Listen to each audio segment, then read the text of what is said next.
Is sunscreen really any better, or are you just paying for pretty packaging? So as a dermatologist, I get asked this question often, and the answer is the best sunscreen is the one that you will actually wear every day. With that said, the more expensive ones, in my opinion, tend to have better formulations, nicer vehicles, and people tend to find that they're easier to wear on a daily basis. So that's where the price difference can actually matter. When it comes to visible signs of skin aging, sun exposure is one of the major culprits. It is responsible for probably 80% of what you see. Brown spots, broken capillaries, decreased collagen, wrinkles. So sun protection is really critical. It's not just about preventing a burn. It's about protecting your skin from aging. It's an anti-aging treatment. Sun burns collagen. So if you don't want to lose an accelerated amount of collagen, you definitely need to wear sunscreen on a regular basis. When it comes to formulations, the more expensive ones tend to be different in a few ways. So one, they tend to have better textures and feel. They are usually made out of like silicones and advanced emulsifiers that make them lightweight, non-greasy, invisible. When it comes to the micronized mineral ones, with the more expensive formulations, you're able to really achieve very small, stable particles that don't leave a white cast, and again, look more seamless, are way more wearable. And the third thing is with the expensive brands, a lot of times they will add agents such as antioxidants, moisturizing agents, or even peptides to their formulations, making the sunscreens not just about sun protection, but also great skin repair creams. So as you can see, with the more expensive formulations, you get better texture, better feel, better formulas, and with that, more consistent use and better compliance when it comes to wearing those sunscreens. When it comes to sunscreens, we have your chemical ones and your physical ones. The chemical ones, they typically have aromatic compounds in a unique structure where they allow UV rays to be absorbed and converted into energy that is less harmful.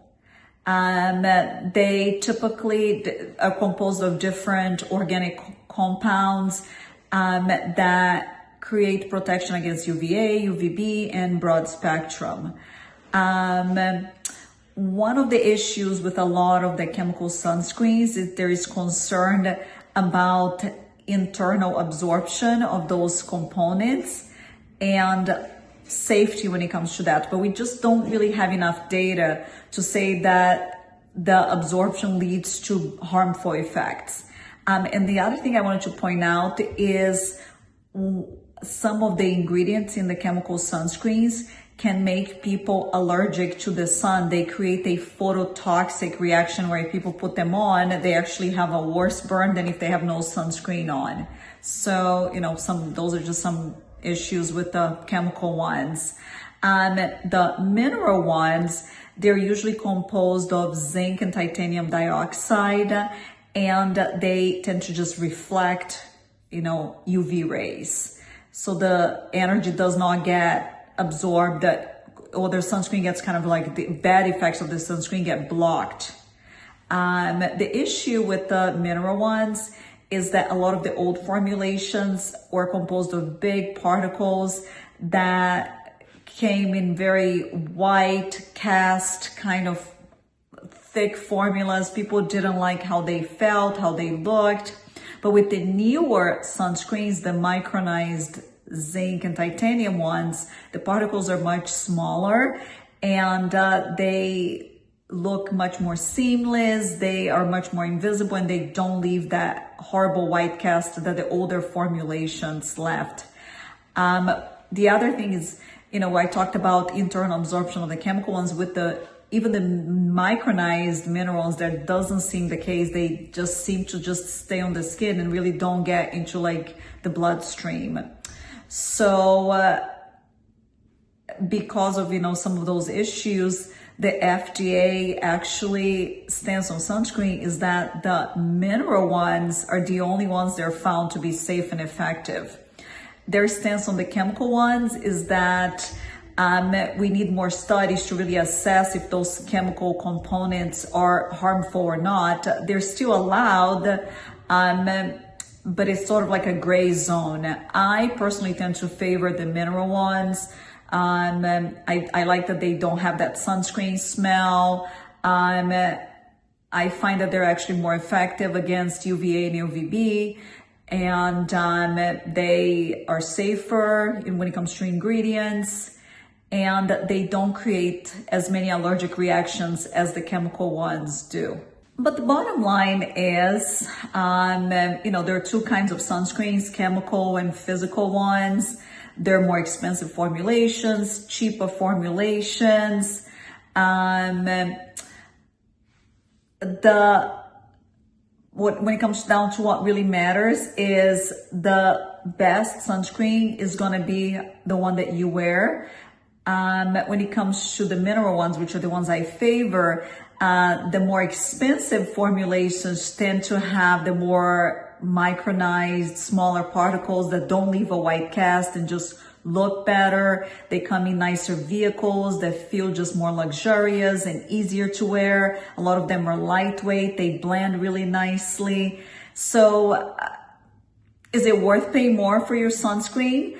I think, I think for like something for your face and neck that you want to wear every day, yes, it makes sense to pay to get this more elegant, nicer feel and texture that is going to make you more likely to wear the sunscreen every day and make it like a consistent part of your regimen. So as a dermatologist, when it comes to health, I would say, any good chemical or physical sunscreen is probably okay. But wearing it every day really does matter. And some of the cheaper formulas, they feel sticky, they look white, chalky. People are just not going to wear those every day. So it may make sense to spend a little bit more money for something that you're going to be more consistent with wearing. Our Vidaderma sunscreens are typically mineral, zinc oxide based, micronized. They're boosted with vitamin C, vitamin E, so antioxidants to make them even more effective. They have a light feel. They blend really well, almost like a makeup-like feel, so people usually like them. They tend to be on the more expensive side, but again, with the nicer, more elegant vehicles, that's what you have to sort of keep in mind. So is it worth to pay more for something that you're gonna wear more and prefer the feel? I think yes, that's my opinion.